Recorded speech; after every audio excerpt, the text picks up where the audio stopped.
Pep Guardiola walked into Old Trafford with the weight of a wounded season already heavy on his shoulders, and by the time he walked back out, that weight felt crushing. Manchester City did not just lose 2-0 to Manchester United, they looked lost, tired, unsure, and strangely empty of the confidence that once made them feared across Europe. This was not the usual Guardiola team that controlled matches, suffocated opponents, and turned pressure into goals. This was a City side that looked second best from the first whistle to the last, a team chasing shadows, misplacing passes, and offering very little belief that they could turn things around. When the final whistle blew, it did not feel like just another defeat, it felt like a moment, a warning sign, maybe even the beginning of an ending that many never believed would come so soon. Manchester United, under Michael Carrick, played with hunger and clarity. They had already beaten City 3-0 earlier in the season, and this was their chance to reclaim full bragging rights in a city that lives and breathes football. Goals from Brian Mbeumo and Patrick Dorgu in the second half sealed the result, but the scoreline barely told the full story. City were lucky it ended at 2. United were sharper, faster, and more aggressive. They wanted it more. One statistic summed up the crisis better than any long analysis. Erling Haaland, the goal machine, the striker who once scored for fun, has now gone 7 consecutive appearances without a non-penalty goal in all competitions. This is his longest dry spell since playing in a top 5 European league. For a team built around control and ruthless finishing, that number is alarming. When Haaland stops scoring, City struggle. When City struggle, questions are asked. And when questions are asked about Pep Guardiola, the noise becomes deafening. After the derby defeat, former Sky Sports presenter Richard Keys dropped a bombshell that sent shockwaves through the football world. Speaking on Bein Sports, Keys claimed that Guardiola might not even be in charge for City's next Premier League match against Wolves on January 24, not next season, not next summer, this week. According to Keys, the idea of Guardiola walking away immediately is not just possible, but something that is actively on his mind. Keys went even further, saying that while it is nailed on that Guardiola will leave at the end of the season, people should not rule out him leaving right now. He painted a picture of a manager who has had enough, who feels the spark is gone, and who knows that his era at City is ending whether he likes it or not. He suggested that if Guardiola does leave this week, Enzo Maresca would take charge for the Wolves game, even if the club publicly denies everything.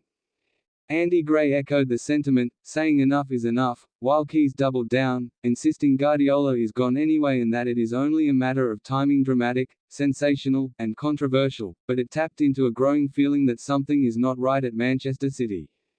Guardiola's record speaks for itself: 6 league titles with City since 2016, a points-per-match record that puts him among the greatest managers of all time, success at Barcelona and Bayern Munich before that. This is not a man who suddenly forgot how to manage, but football has a way of catching up with everyone. Opponents adapt, players age, hunger fades, the league becomes tougher, what once felt unstoppable can suddenly feel predictable. There is a growing sense that Guardiola no longer has the same magic touch, the same pizzazz that allowed him to waltz to league titles. Liverpool winning the league last season with 4 games to spare felt like a turning point. It showed that City could be beaten over a long campaign, not just in isolated matches. This season is reinforcing that idea. City look like a team searching for answers rather than setting the questions. The pressure is not just tactical, it is emotional. Guardiola has always been intense, obsessive, demanding. That intensity can inspire greatness, but it can also burn people out, including the manager himself. When results are good, that fire feels powerful. When results are bad, it feels exhausting. There is only so long a manager can keep pushing the same message before it stops landing. Adding to the intrigue is the situation around Enzo Maresca. The Italian coach, who worked under Guardiola at City, is reportedly high on the club's list of potential replacements.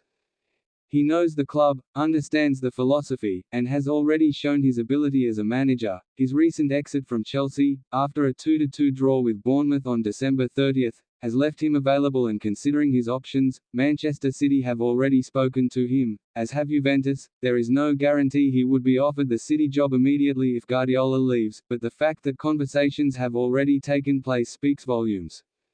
There is also the mention of Vincent Kompany, a club legend, a leader, and someone who understands the City identity deeply. His name coming into the frame feels emotional, almost poetic, a former captain returning to guide the club into a new era. But football decisions are rarely that simple, and sentiment does not always equal success.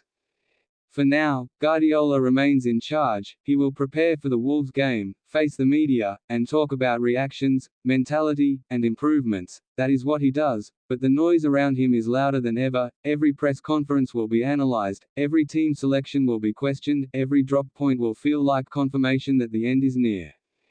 The fans are divided. Some believe Guardiola deserves patience and respect for everything he has given the club, others feel the cycle is complete and that City need fresh energy, new ideas, and a different voice. Even among supporters, there is an acceptance that era's come.